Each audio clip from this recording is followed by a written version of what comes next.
Hello, my name is Dr. Anthony Kiefer. I am here doing a podcast for the Centre for Veterinary Education.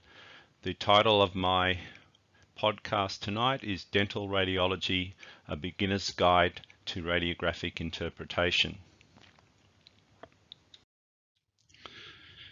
Intraoral radiographs do reveal significant pathology. A study done by Frank Fastradi, the American Journal of Veterinary Research, showed that where no abnormal findings on oral examination were found, in 27% of dogs and 41% of cats, they found significant pathology by taking intraoral radiographs.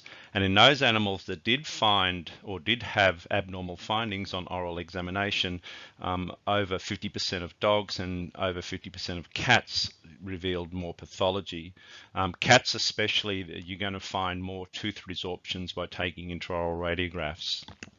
Here we have, with the yellow circle here, we have a dilacerated root, which if you needed to extract this incisor tooth, this maxillary incisor tooth, that would be quite a difficult tooth to extract. A study by Lomma and Fastradi showed that the diagnostic yield of taking full mouth radiographs in cats is quite high, especially in older cats, where you're going to see higher evidence of periodontitis and also tooth resorptions in these older cats. In a study out of South Korea done by Kim, he showed that two teeth were more prevalent with oral pathology, especially based on intraoral radiographs. These teeth were the mandibular first molar and the maxillary fourth premolar. Certainly the mandibular first molar is you see more severe periodontitis around this tooth, and certainly maxillary fourth premolar is more prone to fracture. As you can see in this image here, we have the yellow circle shows that there is apical pathology occurring around the tooth 208. Now we're going to go through positioning techniques to obtain a diagnostic image every time. Normally, the parallel technique, where the object and the X-ray plate are parallel to each other and the dental X-ray unit or collimator comes at right angles to those two, to the object and the plate, normally that's only reserved for the caudal mandible. We are more likely to use the bisecting angle technique, and this is where we have the long axis of the tooth and the long axis of the plate, and they form an angle. Now, if we bisect that angle and bring our collimator in at that bisected angle, we will get a one-to-one image of the tooth on the plate.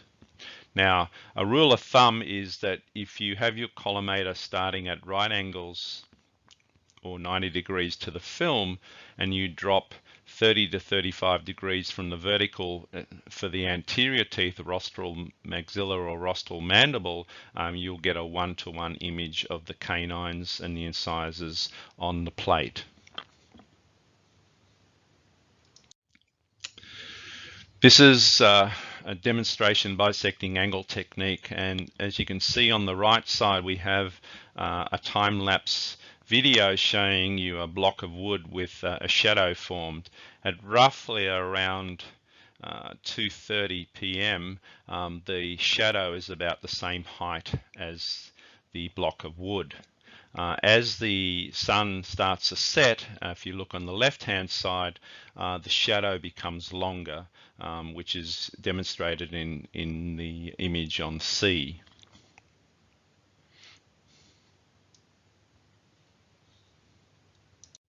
Here we have a demonstration of the bisecting angle technique for the rostral maxilla. If we look at the plate being in this cat's mouth, we're going to take an image of the maxillary canine teeth. The long axis of the plate is the yellow line, the long axis of the tooth is the orange line, and the bisecting angle is the black line. And if we bring our collimator or our tube head at right angles to that bisected angle, the black line, we will get a one-to-one image of the tooth on the plate. Now, unfortunately, if we are too vertical, so if our collimator is too vertical, we will get foreshortening of the image. If our collimator or tube head is too horizontal, we'll get an elongation of the image. So we want to try to get the bisecting angle as accurately as possible. This shows you the maxillary fourth premolar and the bisected angle there. So we have this white line is the long axis of the premolar 4. This is a plate. This is a DR sensor here, the long axis of the plate, and we bisect that angle and shoot at right angles to the bisected angle. We'll get a 1-to-1 image of the tooth on the plate. Here we have a periodontic endodontic lesion where we have severe periodontitis and bone loss around the tooth. The black line, the black arrows show you the bone loss involving maxillary fourth premolar and maxillary first molar. Not only do we have that, but we also have what's called an endodontic lesion where bacteria from the periodontal disease are actually entering the root canal system and causing pulp necrosis of that tooth. There are special techniques that we need to take into account when we're using intraoral radiography. The lateral view to assess apical pathology, especially for maxillary canine teeth, is quite a good view because with this view we can actually push the image of the maxillary canine over the nasal cavity. So we have a lateral view. Here we have the long axis of the canine tooth, the long axis of the film. We bisect that angle and come in at right angles to that bisected angle. And by doing that, the canine tooth is now superimposed over the nasal cavity, which will allow us to see the apical area of that tooth. So here we have a demonstration of that. If we do a normal anterior-posterior view, certainly in certain breeds, such as dolichocephalic breeds, the apex of the canine tooth, this yellow circle, is often over the premolar too, and it can't be visualized. But by doing a lateral view, we can actually now show you some pathology occurring, the black circle here around the apex of this tooth. There's actually lysis or inflammatory resorption of the root of that tooth, and we have an apical lucency around the end of the root of that tooth, and there's also a crown fracture here. Other special techniques, the tube shift rule or Clark's rule, and this allows us to differentiate objects that are superimposed over each other. So here we have the classic example is the maxillary fourth premolar, where the mesiobuccal and mesiopalatal roots are superimposed over each other when we take a right angle view of the maxillary fourth premolar.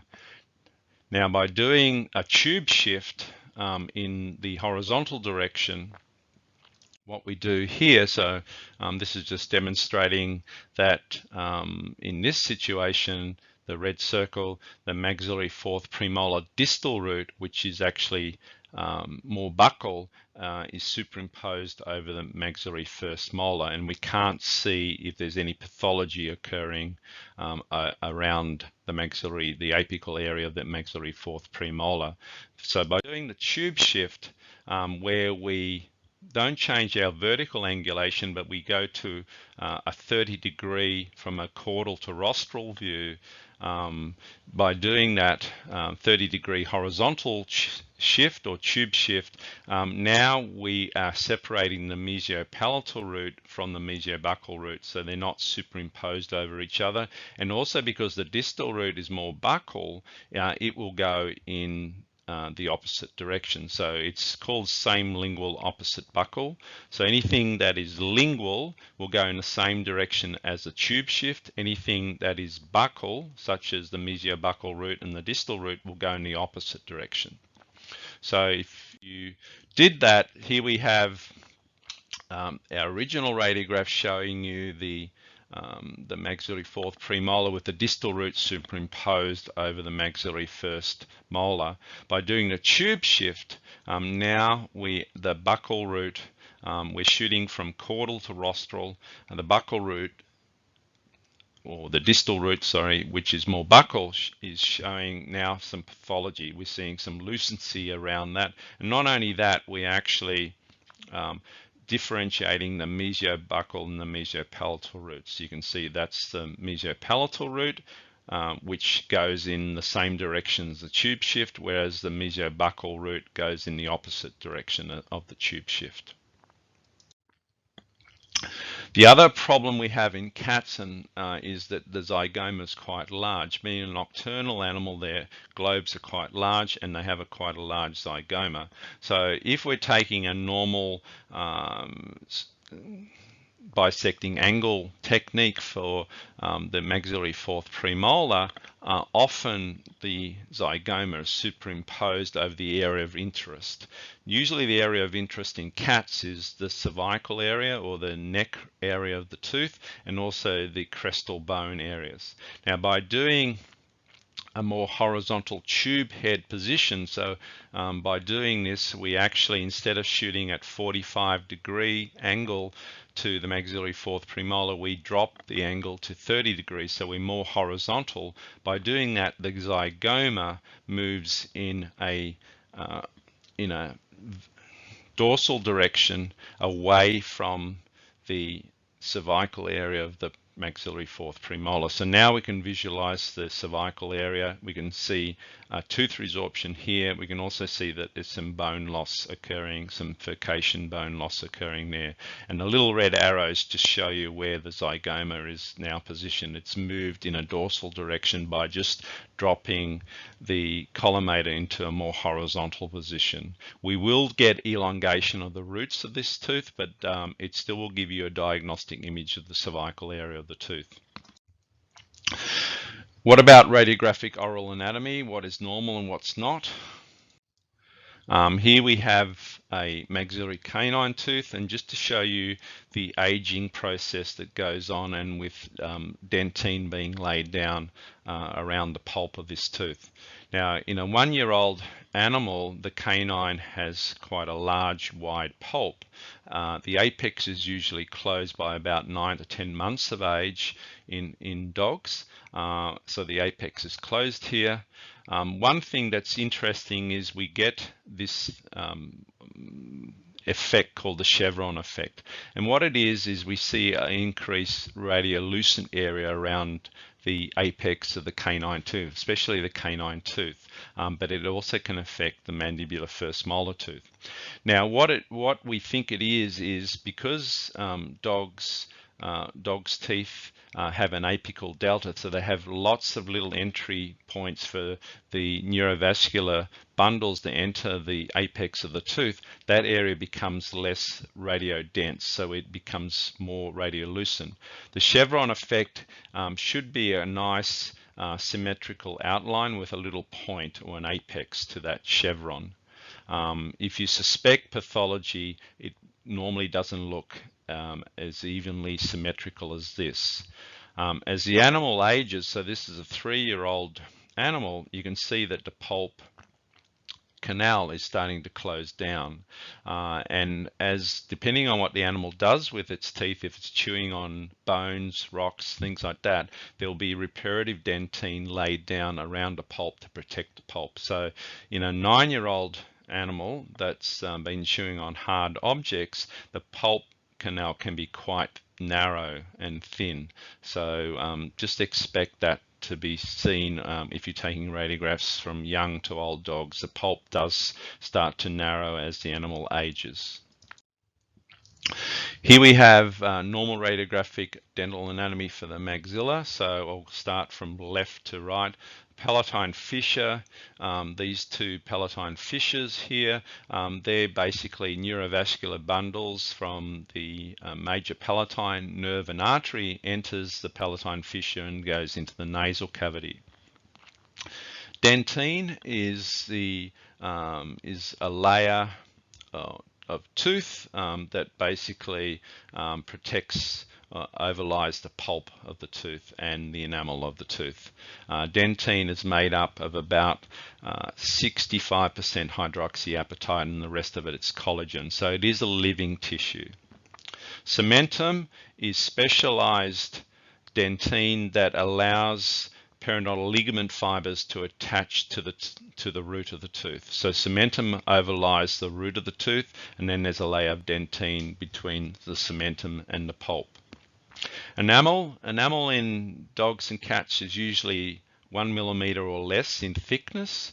In humans it can be up to 2 millimeters, 2.5 millimeters thick, so it is quite thin in dogs and cats, but it is made up of around 98% hydroxyapatite, and it's a non-living inorganic material.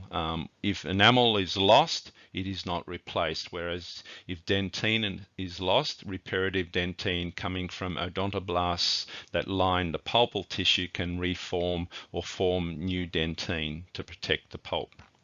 The pulp is basically neurovascular tissue with fibrous tissue as well, and it supplies nutrition to the dentine. So that's its main purpose. Unfortunately, if it becomes inflamed, you also can get what's basically in humans, you can get a toothache, and the pulpal tissue becomes inflamed, and a toothache will ensue. Alveolar bone is the specialized bone that supports the teeth of the tooth. It's not the basal bone of the maxilla or the mandible, it's bone that supports the roots of the tooth, and it allows the periodontal ligament to attach to the cementum. Here we have a chevron effect here around the apex of this tooth. The radiographic apex is basically what we see on radiographs. It doesn't always indicate where the blood supply or the neurovascular bundles come into the tooth. There can be lateral canals as well where neurovascular bundles can enter the tooth, but the radiographic apex is the radiographic end of the tooth. Up here, mid-palatal suture, the voma is basically a separation from the left and right nasal cavities. The alveolar process of the maxilla is where the horizontal maxilla meets the vertical maxilla. So you'll see a radiodense line. And if you follow that line, you'll be able to see it running in this direction here, and it does give you an indication where the roots are in relationship to the nasal cavity. Remembering that radiographs are a two-dimensional representation of what is three-dimensional. The periodontal ligament space, PDL space here, is basically where the periodontal ligament sits. It's a radiolucent space where the periodontal ligament attaches from the cementum to the alveolar bone, and it actually acts like a shock absorber for the tooth. If there is widening of the periodontal ligament space, so irregular widening around the apex of the tooth, that can sometimes indicate pulp pathology. This is a maxillary skull demonstrating anatomical landmarks.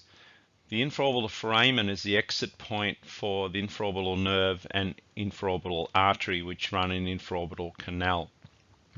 The nasal septum and voma basically separate the left and right sides of the nasal cavity. The palatine fissures, the paired palatine fissures, are exit points for the major palatine nerve and artery which enter the nasal cavity. The floor of the nose, or the alveolar process of the maxilla, is a radiodense line on a radiograph showing you where the vertical maxilla meets the horizontal maxilla. The conchal crest is the attachment for the ventral turbinates. So the ventral turbinates attached to the conchal crest, and that can also be seen on an intraoral radiograph. In cats, maxilla, we have you can see normal radiolucent areas within the maxilla. The maxilla is more porous than the mandible, so you can see these normal radiolucencies, which aren't considered pathology. Here we have the palatine fissures here, the palatine suture or the voma, and the turbinate pattern. So if you're looking at tumors of the nasal cavity or tumors involving the maxilla, there may be a loss of the turbinate pattern evident in a dorsoventral view. So the film can actually be put into the mouth intraorally, and you can actually get a very nice view of the nasal cavity as well. Here we have the mandible. It's basically, we'll start from left to right, the crestal alveolar bone. This is where this crestal bone, if there's periodontitis, you'll lose the crestal bone. The middle mental foramen is usually level, and this is a dog, usually level with the mesial root of the mandibular second premolar tooth. So you have this radiolucent area, which is normal.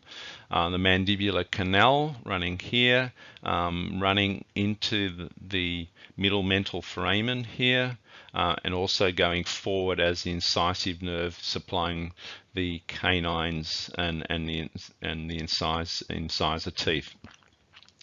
The ventral cortex of the mandible, it's very important that in older animals we assess that just in case we are at risk of causing a iatrogenic fracture of the mandible, assessing to see if it's intact, if periodontal disease hasn't destroyed part of the ventral cortex of the mandible.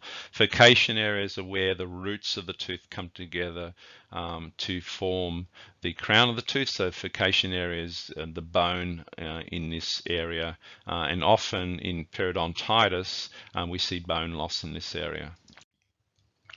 This is the maxilla, maxillary second, third, fourth premolar teeth, and then the first and second molar teeth. Here we have, starting from left to right, we have the zygomatic arch, which is running in this direction here. We have the distal root of tooth 109, which is here. We have the mesial root of tooth 109, which is here, and we have the palatal root of tooth 109. We have the distal root of tooth 108, which is the maxillary fourth premolar on the right hand side, and then we have the two mesial roots, and quite often these are superimposed over each other unless we do the tube shift. Have the major cusp tip for the tooth 108 here, and then we have the trabecular pattern of alveolar bone. Now in the maxilla it tends to be more irregular than in the mandible. I'll show you what that means in the next slide.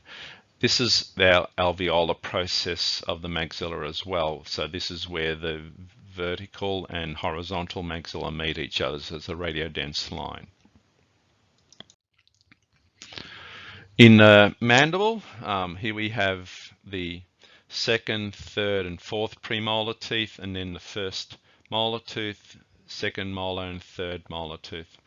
Starting from left to right, the radicular groove in the mesial root. So there is a groove in the root of this tooth that will give you two periodontal ligament lucencies or periodontal ligament lines. So don't think that that's pathology, it's actually quite normal. We have the ventral cortical plate of the mandible, so the mandibular canal. So the mandibular canal is here. There's a ventral cortical plate and there's a dorsal cortical plate overlying the mandibular canal. So the mandibular nerve or inferior alveolar nerve runs in that canal. Here we have the cusp tip for tooth 410, so it's the right mandibular first molar tooth. Coronal pulp horns, these are little horns of pulpal tissue that come up into those cusps of those teeth. So as you can see, it doesn't take much for to have a crown fracture to expose those pulp horns, and that will cause pulp necrosis. Cervical burnout is where we're shooting through taking a radiograph, and this area of the tooth is quite thin. The enamel thins out in this area. The dentine is less dense, so we often see a darkish area in this area, so that's quite normal too. So don't consider that a tooth resorption. It's quite normal viewing on a radiograph. The lamina dura is the specialized cortical plate of the alveolar bone where the periodontal ligament attaches to the alveolar bone. So it's a little cortical radiodense line you'll see between the tooth and the radiolucent periodontal ligament, and then you have this radiodense cortical plate called the lamina dura. The caudal mental foramen, there's 3 mental foramina in dogs and cats. This is the caudal one, so often sits around the 3rd premolar tooth, so don't consider that to be pathology. That's considered normal. Now, the differences in the alveolar bone patterns or trabecular patterns is the maxilla has a more irregular trabecular pattern, whereas the alveolar bone of the mandible has a more step-like or ladder-like. You can see these lines here, ladder-like pattern associated with it, which is quite normal. This is just showing you the mandibular first molar tooth, a radicular groove. So here we have a radiograph. So you can see there's a periodontal ligament line running here. There's one running here. So that's those 2 lines will show up because there's a groove running in the mesial root and some on the caudal side or the distal side of the mesial root, and that will show up as 2 radiolucent lines. There's also a groove on the distal root on the mesial side of the distal root, and that can also show up as 2 radiolucent lines. So again, that is quite normal. Here we have intraoral radiographs of demonstrating tooth development. So we have the developing teeth here, the canine tooth, the deciduous canine tooth here. The first premolar in dogs has no deciduous precursor, so it forms the permanent first premolar tooth. There's no deciduous precursor, so there's no deciduous, there's no permanent tooth underlying this. So this is the permanent first premolar tooth. Then we have deciduous teeth here and with a permanent premolar teeth below it. As you can see, if you look at this, the relationship of the deciduous canine in relation to the mandibular permanent canine tooth, the permanent canine tooth is lingual to the deciduous tooth, so be careful if you ever have to extract this tooth that you don't damage the permanent canine. Here we have a maxillary canine tooth and a 6-month-old dog. You can see the premolar development. Actually, if you look closely, there's actually a supernumerary tooth here. There's 2 first premolars here, so that's an extra tooth. And you can see the development of the pulp. The canine has a very wide pulp and very thin dentinal walls. So this is why if you had to extract this tooth, say in a dog that has a lingua version of the mandibular canines, base narrow, these teeth are quite difficult to extract and often they fracture. So be very careful if you're trying to extract a young immature tooth. You can see the wide open apex here as well. Interpretation of dental radiographs, how to spot pathology. Now, for some tips when interpreting dental radiographs. First of all, labial film mounting is the standard. And what this means is we position the film as if we are looking at the patient front on or from a side view. So if we're looking at the animal from the right side and we're looking at the right-sided teeth, the nose will be to the right. If we're looking at the animal from the left side, the left-sided teeth, the nose will be to the left. If we're looking at the animal straight on, then the maxillary teeth, the crowns of the maxillary incisors and canine teeth will be viewed with the roots of the teeth facing upwards. If we're looking face on, the mandibular incisors and canine teeth will be positioned with the roots of the teeth facing down. So that's how we need to mount the films, and we have to be careful that they're mounted correctly.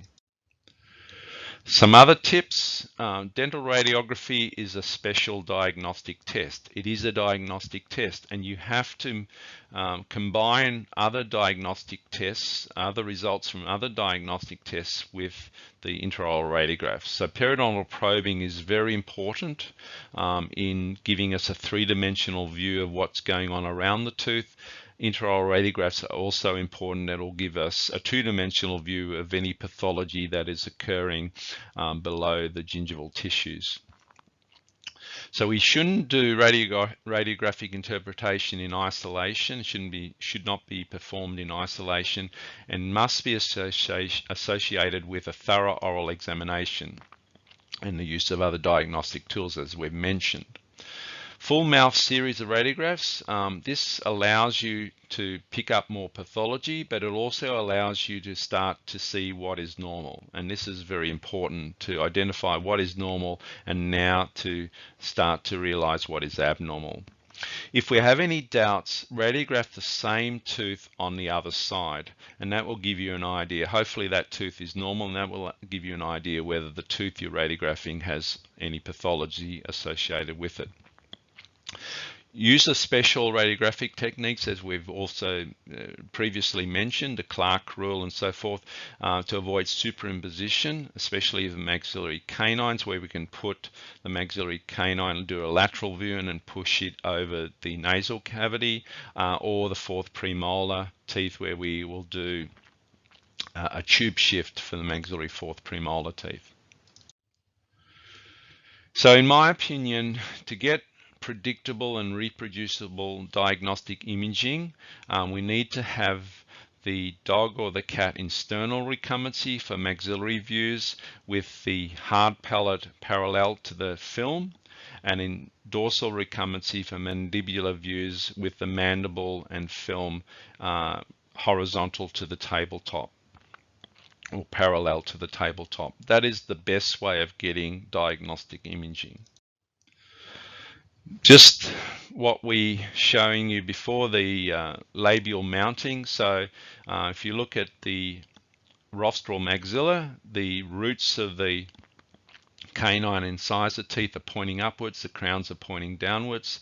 If we're looking at the mandible, the roots of the mandibular incisor and canine teeth are pointing downwards and the crown's pointing upwards. If we're looking at this view, a lateral view, if the nose is to the right, this will be tooth 104 here.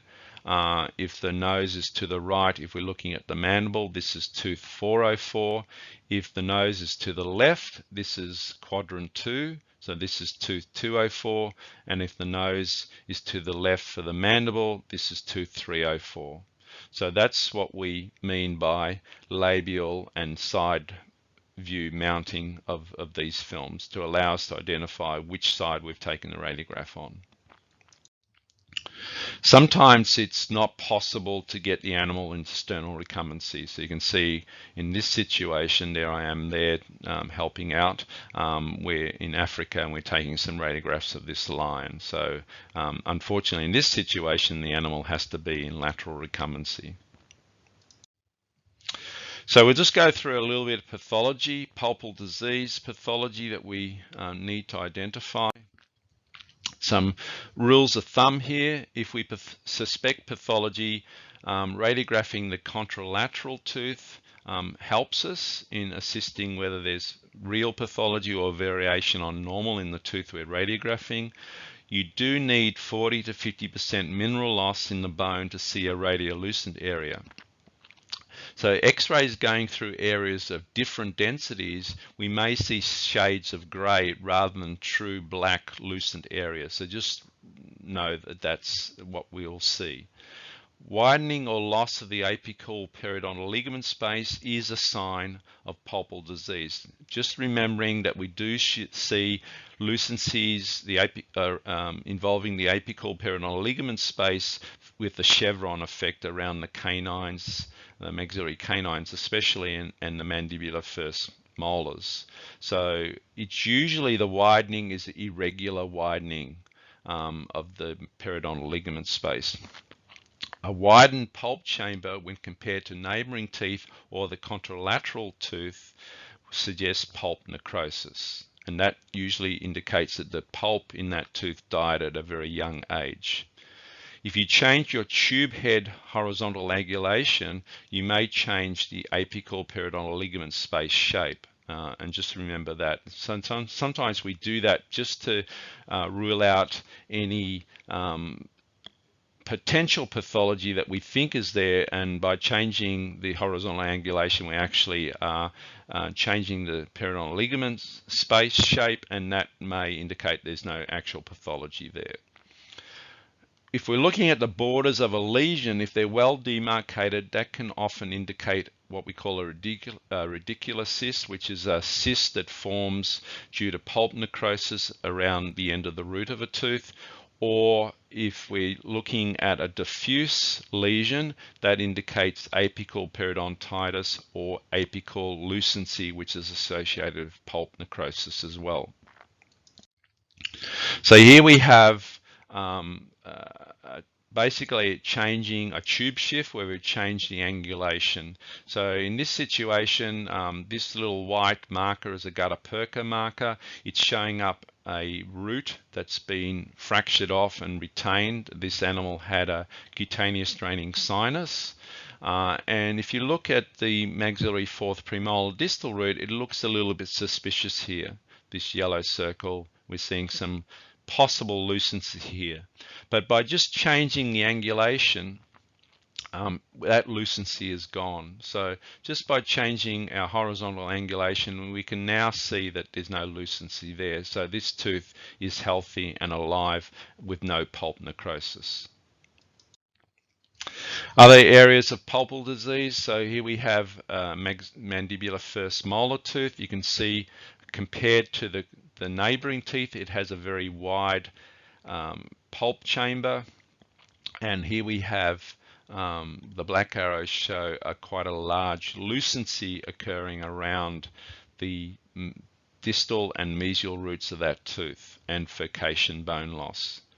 So just be aware that this is showing us that we have pulp necrosis. This tooth died at a very young age if you look at the surrounding teeth.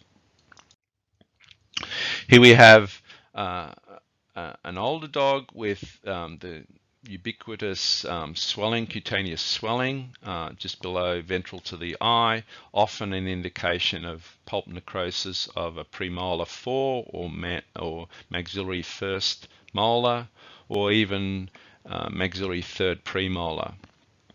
Here we have our intraoral exam. So remember that we've got to marry what we're seeing on radiograph with our intraoral examination, and here we can probe a very small pulp exposure on a fractured crown there. And if you look at the radiograph of that tooth, this is tooth 208, we have apical bone loss in this area. So you can see there's a diffuse widening of the periodontal ligament space here, so apical lysis occurring here. But if you also look, the yellow arrow is showing you that there could be some external root resorption occurring in this mesial root as well. So that could be pose a problem when we're extracting this tooth, because the tooth may fracture at this point.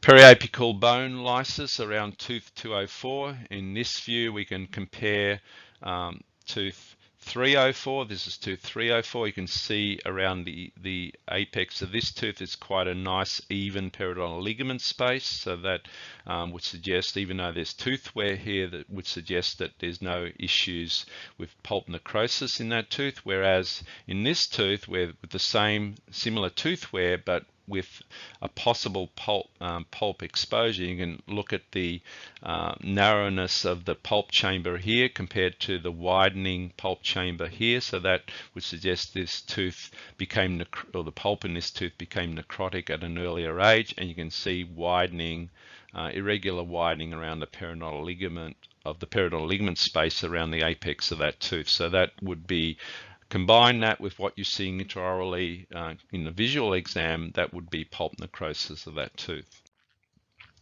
Here we have a cat with a exposed pulp in the crown of this tooth 104, and the periapical or the periapical radiograph, intraoral radiograph, is showing you quite a wide pulp chamber compared to the surrounding teeth, again, and a little bit of widening of the periodontal ligament space. Not too dramatic, but this combined with a possible pulp exposure is telling us that this pulp died at a very young age. And you can radiograph the other side to compare.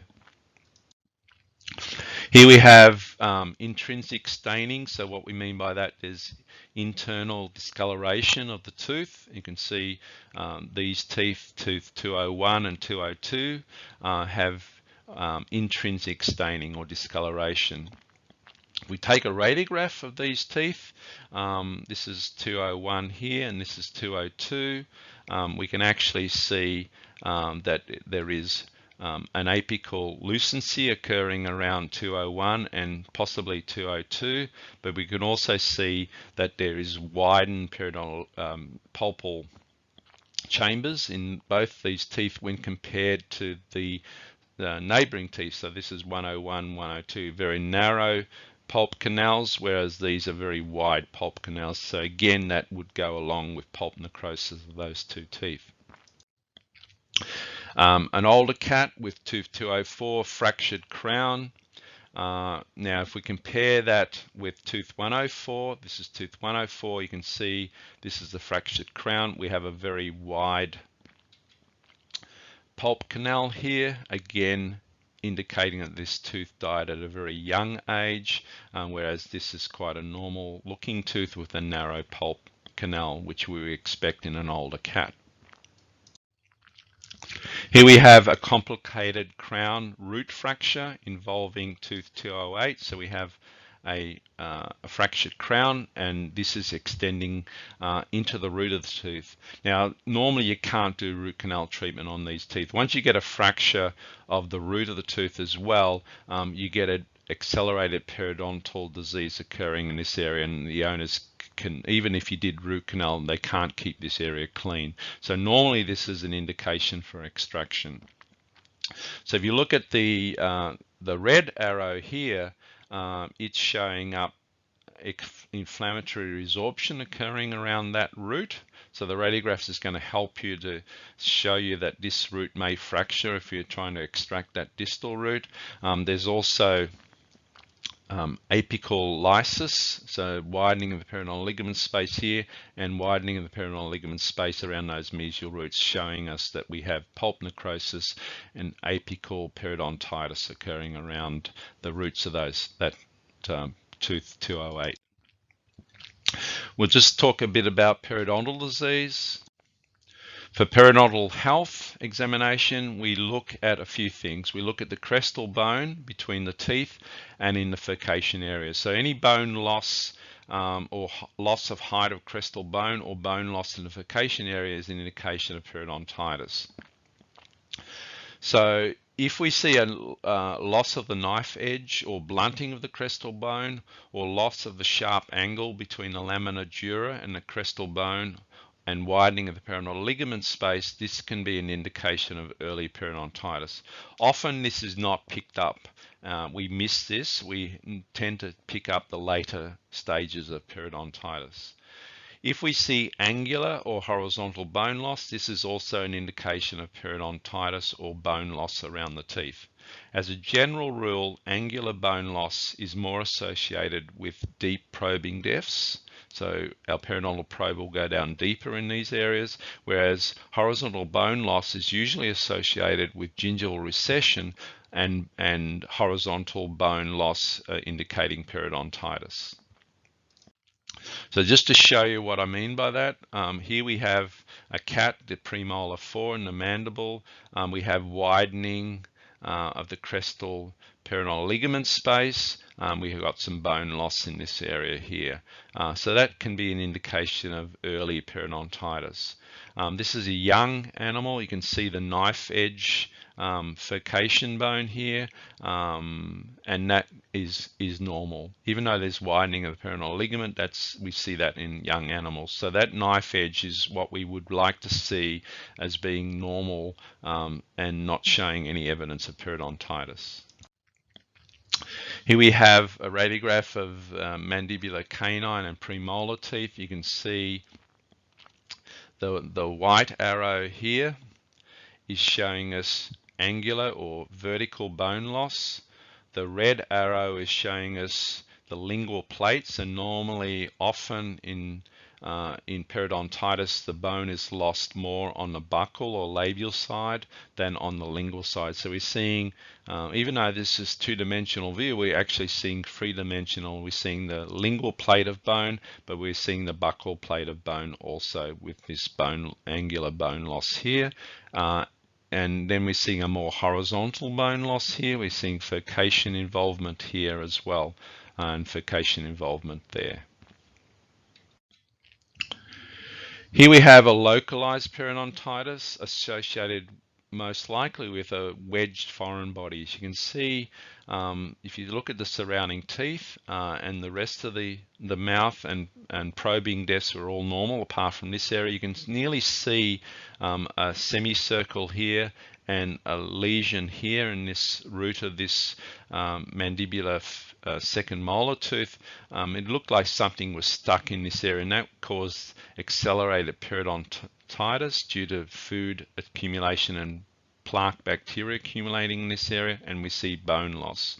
That would necessitate us extracting tooth 410, so this tooth here can't be salvaged, but if there's no apical pathology, which there doesn't appear to be in this first molar, you can actually put a filling in here and still preserve this tooth if the owners are willing to do home care and brushing.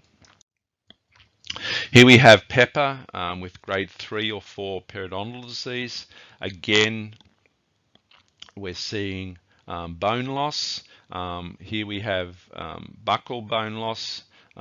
There's lingual bone loss. The little black arrow here is showing you deposits of calculus. The little yellow areas here showing you bone loss in the furcation area here and bone loss on the buccal side. The white arrow is actually indicating a bone island, which is normal. We actually do occasionally see little radio densities in the mandible that aren't considered abnormal, so we call that a bone island. If you look here, we have this is the caudal mental foramen here. So you can see that radiolucent circle there, that's normal anatomy. You can see the chevron effect occurring around that mandibular first molar tooth there. So again, that would be considered normal. So when we do take radiographs of furcation involved or periodontally affected teeth, we want to make certain we get the vertical angulation correct. If you're too vertical, sometimes the bone will be superimposed over the furcation area, so you don't actually see the furcation area that clearly. So you want to be as close to the bisecting angle as you possibly can, and in this situation we've got furcation F3 through and through furcation here, through and through furcation here as well, which is marrying with what we're seeing in the oral cavity on visual inspection. Here we have a grade 4 periodontal, so this is our visual inspection. If you probe this, you'd get deep probing here, but visually it doesn't look too bad. On radiograph, it's showing you that we've got angular bone loss here, and there's an enamel, what we call an enamel pearl. There's a abnormal enamel formed on the root of that tooth, which may have contributed to the periodontitis here. So periodontal probing and dental radiographs are required. Visual inspection on its own may say that things are normal, but they're not. This is Nellie with grade 4 periodontal disease. This is tooth 204. This is our intraoral radiograph of the canines and incisor teeth. You can see there's some missing teeth. You can see that there's grade 4 periodontal disease affecting these incisor teeth. But what you can also see, there's a very thin palatal plate of bone here. So that tooth 104 may be at risk of you causing an iatrogenic oronasal communication when you extract that, because you may perforate into the nasal cavity. You can also get oronasal communications from the incisor teeth as well. So just be very careful. The radiograph is going to tell you that you have to be very careful in extracting these teeth and not cause an oronasal communication. This is another grade 4 periodontal disease with furcation 2, where it's not quite through and through furcation involvement, and furcation 3 where it is through, so you can actually pass your periodontal probe through and through. The reason I put this radiograph up is also you can see that if you had to extract this tooth, which it looks like you would, that you actually have some severe dilaceration of the root of that tooth. It's nearly at right angles, so you'd be very careful not to, in extracting this tooth, you'd have to section it. Be careful not to fracture that little bit of tooth off there, which if you're haven't got an intraoral radiograph, you're going to miss that. This is a cat, a very young cat with severe aggressive periodontitis. You need to biopsy this because this is abnormal. It's in these juvenile periodontitis, there can be minimal plaque accumulated, but it's an abnormal response to minimal plaque. You can see the radiograph, the intraoral radiograph. There's quite dramatic bone loss involving a number of these teeth, the incisor teeth and the canine, this canine tooth 204, so this one here, which would need to involve extraction of those teeth. So quite an aggressive form of periodontitis in a young juvenile cat. Just a few words on tooth resorptions. We do see these in cats and dogs. Here we have a type 2 resorption involving the mandibular canine teeth here. And here you can, so how do we know what's a type 1 and type 2?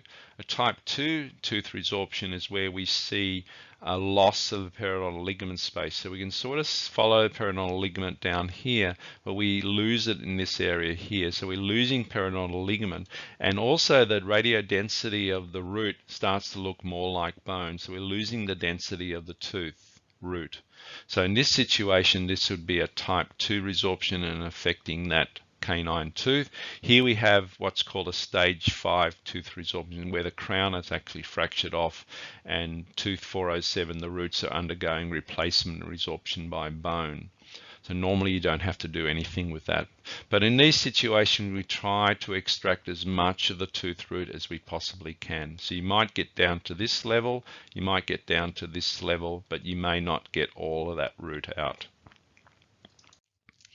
Other tooth resorptions that we see, this is Leo with a complicated crown fracture here of the mandibular mandibular canine on the right hand side, tooth 404. This is a type 2 tooth resorption again, and we can follow a periodontal ligament here. We're losing it in this area here, and we've got a large radiolucent area here, which is the resorptive lesion occurring. So again, trying to extract as much of that tooth as possible, but a radiograph will tell you that you may have trouble getting this distal, more apical part of the root out. Here we have type 3 and type 1 tooth resorptions.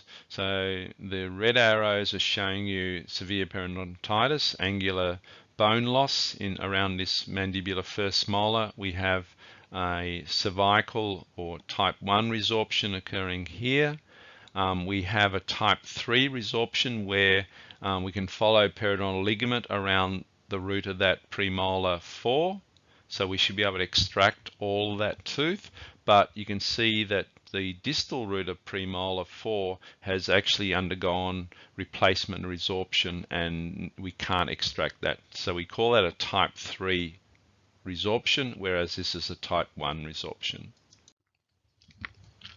Here we have some reactive bone associated with a type 2 tooth resorption. So here's the radiograph on the right hand side, a type 2 resorption occurring in the roots of this tooth. And this, to some extent, this tooth 304 and in 404, but you can see a lateral view showing you the amount of reaction that's occurring. And in this situation, we definitely have to take a bone biopsy to rule out squamous cell carcinoma or osteosarcoma or other osteomyelitis that may be associated with tooth resorption. So sometimes you can have two separate diseases occurring in the same area. So you could have a type 2 resorption, but also a tumor occurring. And I've seen that before where squamous cell carcinomas have occurred associated with tooth resorption as well.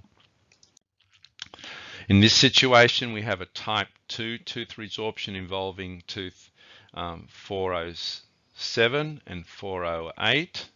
Sorry, type 1 in 408 and a type 2 in tooth 407. If you look at this radiograph, you can see that there's a loss of density in the root of this tooth. You can't follow periodontal ligament around this tooth, and this is where crown amputation is effective for this tooth, whereas in this tooth you can follow periodontal ligament around the tooth, and that would be a complete extraction, extracting all of that tooth. You can actually do inverted grayscale images of this, where you have the periodontal ligament space, instead of being radiolucent, now becomes radiodense or white. So you can actually follow periodontal ligament around the tooth. So your software, your intraoral radiographic software allow you to do this. So you can follow white around this tooth and white around here. That's your periodontal ligament. Whereas here you can't see the white, so you've lost the periodontal ligament. That's the same image from from the slide before. Here we have type 1 resorptions occurring in tooth 307, 308, and 309. Quite a large lesion here. You should be able to see them clinically, but radiographs give you a better extent of the extent of the disease. So you can see the extent of the disease here. Sometimes you will get bone loss in this area, especially in the furcation area, and that can sometimes be misinterpreted as a furcation lesion. If you're not certain, you can raise a small envelope flap, a gingival flap, and visualize the root area of this area to see if there's bone loss here, or a tooth resorption occurring there. A radiograph will also help you differentiate that. Here we have a type 2 tooth resorption occurring in this maxillary canine, tooth 204. If you look at the radiograph, you can see the crown of this tooth, but you can't really visualize the root. So the yellow oval here is where the root used to be. You can just sort of see the end of the root here. So in this situation, this would be extract as much of the tooth as you can. You probably get to this point here and extract the tooth and leave the rest of the root to undergo replacement resorption. Dogs can get tooth resorptions, external tooth resorptions as well. We don't really know the cause of it, but here we have mandibular first molar and a mandibular fourth premolar undergoing replacement resorption, and these may involve crown amputations as well, because we're not going to be able to get all that root out. Again, another dog with external resorption occurring around 309 and 308. We've got a resorptive lesion here, large resorptive lesion here, the blue circle, and a smaller one here. We also got some apical widening around the periodontal ligament space here, which could indicate pulp necrosis as well. Here we have an external crown root resorption occurring in this premolar 4, maxillary premolar 4. You can see sometimes you get that inflammatory granulation tissue covering the resorptive lesions. Quite a dramatic resorption occurring, that yellow circle is showing you, and even involving into the root of that tooth as well, which would make it a very difficult extraction. Dental developmental anomalies that we see. Here we have dens invaginatus, where we have an ingrowth of the enamel and or infolding of enamel and dentine back onto itself, and you often get bacteria caught into this area. We often see this in younger dogs. It's a developmental defect, and it will lead to pulp necrosis. You can see with that infolding of enamel and dentine and food and bacteria accumulating in this area, you end up getting the pulp becomes infected and you get a lucent area there, pulp necrosis, with a apical lucency occurring. Other areas, we see fusion, where two teeth join together. Gemination is where you get two crowns forming from one root. So normally with fusion, which is this tooth here, you'll expect it to be a missing tooth with fusion, whereas gemination, all the teeth are still present. So expect a missing tooth. The other thing is, if you look at this radiograph, there's gingival thickening here. You can see the gingiva is thickened, and there's some radiodensities in this, and this was a peripheral odontogenic fibroma tumor that was affecting that incisor tooth. So sometimes you'll see dystrophic calcification occurring within that tumor. Radicular cyst, I mentioned that a while ago. This is where we've got a failed root canal here. This is gutta perca, the root canal material. You can see the yellow arrows show you the outline of this cyst. So it's a cystic lesion that, if left, will keep on expanding and destroy bone in this area. So radiographs and removal of this tooth would be in order, and removal of the affected cyst lining as well. Other dental anomalies that we see: dentinal dysplasia, where we have very short roots, impacted teeth. This is a suspected case of distemper. Persistent deciduous teeth can be seen. Normally the adult tooth is not present, and that's why the deciduous tooth remains. So radiographs will tell you whether the adult tooth is missing. So here we have tooth 808 and 806, persistent deciduous teeth with no adult teeth present below them. So that we have a missing 406 and 408 associated with those retained deciduous teeth. Persistent deciduous canine, you can see it here, tooth 704, which was causing a malocclusion. So we have a base narrow situation, so that tooth needs to be extracted. This is the deciduous tooth here. We have a missing incisor tooth, also a permanent incisor. We also have some retained, the yellow arrows show you retained deciduous teeth with no precursors. So, sorry, no permanent premolar teeth present, so those teeth remain. And we're also missing, the red arrows are showing you that we're missing the teeth 305 and 405, which is the mandibular first premolar teeth as well. Here we have another dental anomaly called enamel hyperplasia. Again, can be associated with other anomalies such as missing teeth, but here we have the lesion here, the enamel defect. The enamel is poorly formed and fractures away. You can see on a radiograph, you can see sort of the outline of the enamel defect there. And these can actually be filled. The blue arrows are showing you missing teeth as well. So we have missing 406 and 408. Here we have dentigerous cyst, which is usually associated with an impacted or unerupted premolar 1 especially. So here we have a Maltese Terrier, BJ, he got to 5 years, so he would have had this from around 6 or 7 months of age, unerupted premolar 1 teeth. So always radiograph these cases because you may have a cyst starting to form. The veterinarian that extracted this premolar 1, here you can see swelling in the gingival tissues here that was fluid filled. This is the radiograph of it. So here we have 304 and 404, 304, 404. You can see the significant bone loss in this area. The unerupted premolar 1 there. On tooth 404, the premolar 1 has been extracted by the referring vet, but we can still see quite a large lesion here. And with this case, we extracted the premolar 1, we curetted the cyst lining away, and then we packed a bone graft in as well. And you can just see the yellow arrows are showing you the extent of the lesion.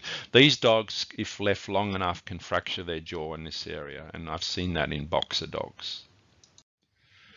Here we have another dentigerous cyst, which is a cyst that attaches the cervical area of an unerupted tooth. So you can see this has been drained. It's a premolar 1 area, again, in a boxer. Boxers are more prone to dentigerous cysts, but also we see them in poodles and Maltese terriers. Here we have the red circle is the cystic area. You can see the radiolucent area here, and we have 2 premolar 1s. So one of these teeth is a supernumerary tooth, so both these teeth need to be extracted, and the cyst lining needs to be removed. Another anomaly, sometimes you can see extra roots. So here we have a first molar in a cat, mandibular first molar, large mesial root, and 2 smaller distal roots. So if this tooth had to be extracted, you may fracture that root off and leave part of the root behind. Here we have a case where this dog had a tooth extracted roughly 6 months ago and kept on having a draining sinus. The premolar, maxillary 4th premolar was extracted. The vet wasn't certain if they left some root behind. There's a little bit of swelling in this area. We actually took an intraoral radiograph, and you can see this is the root here. And what you should notice from this root, it's actually inverted. It's turned around 180 degrees. So that's the apex of the root, which is unusual. You wouldn't expect if you had a trapped root that it wouldn't do that. So this root was actually found in the swelling. It was actually found in the cutaneous swelling. So it had migrated from the alveolus from here all the way through the bone into the subcutaneous swelling that was occurring. So we had to actually extract that tooth through the swelling. Here we have a case of dental caries. This is the crown of tooth 109. You can see quite a large carious lesion. Caries is a bacterial erosion of the tooth structure in the crown of that tooth, but also associated apical lucency associated with the caries. So the caries bacteria entered the pulp canal and caused pulp necrosis with a lucency there. This is a case of secondary hyperparathyroidism associated with renal disease. So often these young puppies will come in with quite swollen faces. Tooth development can be affected. The bone is very soft because it's being leached of calcium. And if you took a radiograph, often it's described as a sea of teeth floating in fibrous tissue. So this animal ended up having renal disease that was affecting calcium metabolism. Lost roots. Here we have a case where an extraction in this cat, this root here, was pushed into the mandibular canal. You can see the exit point here through the alveolus and was pushed into the mandibular canal. So in this situation, you actually have to raise a large flap, take away the buccal bone until you visualize the mandibular canal and retrieve the root. Tooth injuries and jaw fractures. Here we have a caudal mandibular fracture in a young puppy. You can see through involving the developing mandibular first molar tooth and the second molar tooth. In this situation, we did a tape muzzle for this animal because the animal's too young and the fracture was quite stable, but these teeth would stop developing or become impacted. You can see pathological fractures associated with severe periodontitis. Here we have severe periodontitis and a pathological fracture. So it's really important that you radiograph these teeth prior to attempting extraction, because then it's hard to prove whether there was a fracture existing prior to you starting or whether you caused the iatrogenic fracture. Another case of tooth 208 where the dog has split between the mesiobuccal and mesiopalatal roots. So there's actually fractures occurring here through the roots of those teeth, just at the crown root margin, the cervical area here, which will make extraction quite difficult. Oral tumors. Now, for oral inflammatory or neoplastic lesions, usually what you see is diffuse borders may indicate an inflammatory or neoplastic lesion. Slow growing space occupying lesions tend to create their own space by displacing other structures such as teeth and the cortical plate. So if you've got a slow growing benign mass, it usually pushes teeth out of the way, whereas if it's a malignant fast growing mass, it tends to resorb the teeth. So rapidly growing lesions, malignant tumors, tend to resorb tooth and bone structure as they expand. Here we have a peripheral odontogenic fibroma or fibrosepulus. Now there is bone loss in this area, but this bone loss is associated, this lesion being long-standing, this bone loss is associated with periodontitis rather than the tumor invading bone. These tumors tend not to invade bone, so this bone loss is associated with periodontitis rather than the tumor invading the bone. Here we have a complex, compound odontoma. So you can see the swelling in this young dog here, and this is a radiograph, and you can see actually complex odontoma forming here, which is a developmental defect of tooth development, what we call an odontogenic tumor. You can also see supernumerary teeth here and here and here. So there's a lot of abnormalities occurring in this dog. This is a compound odontoma where you actually get little teeth forming within the odontoma. So these are little, what we call denticles, are forming and usually associated with an impacted or unerupted tooth. Whereas malignancies, like a malignant melanoma, you can see quite a large radiolucent area here, so lots of destructive bone loss here. There's the red arrow showing you a pathological fracture. We're actually getting resorption of tooth roots in this area as well, because the tumor is invading. If it can destroy bone, it can destroy tooth as well, so it's invading the tooth structure as well. So quite an aggressive mass here. Here we have a canine acanthomatous ameloblastoma, which is a tumor that does invade bone.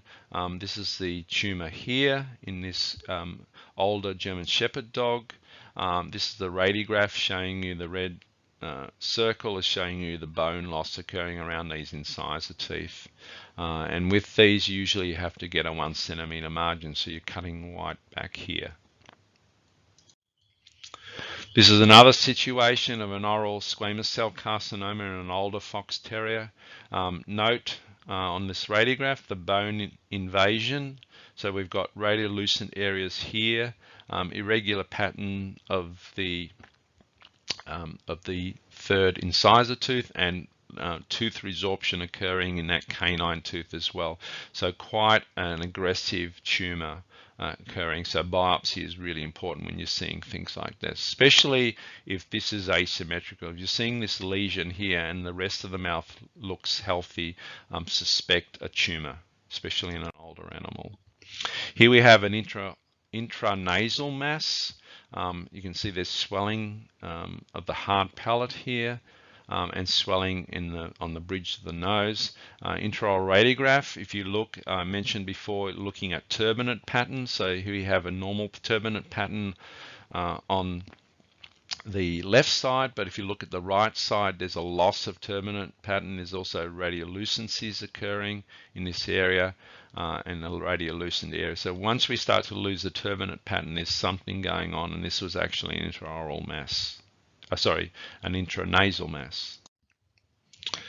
Large odontogenic cysts can occur in young puppies.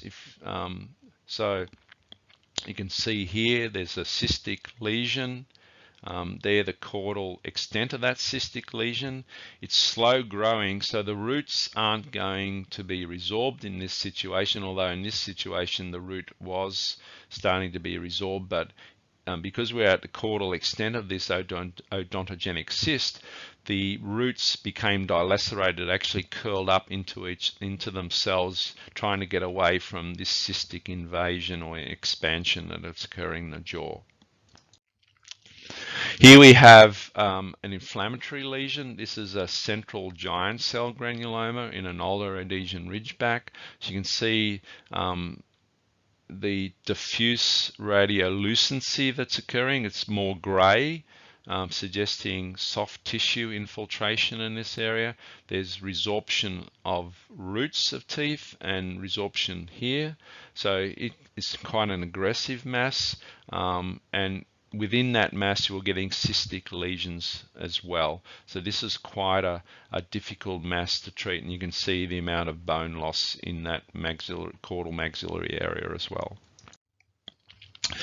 Here we have an inflammatory lesion, non-tumorous. So not every swelling is a tumor. So this is calcinosis circumscripta due to a soft tissue injury. You can see the dystrophic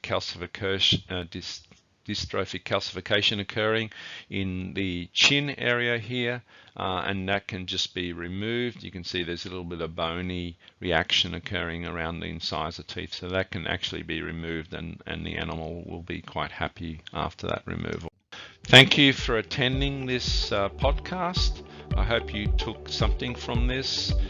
Feel free to email me if you need to talk to me about any cases. My email address is toothdoctor@optusnet.com.au. And thank you again for Centre for Veterinary Education for inviting me to do this podcast. Thank you.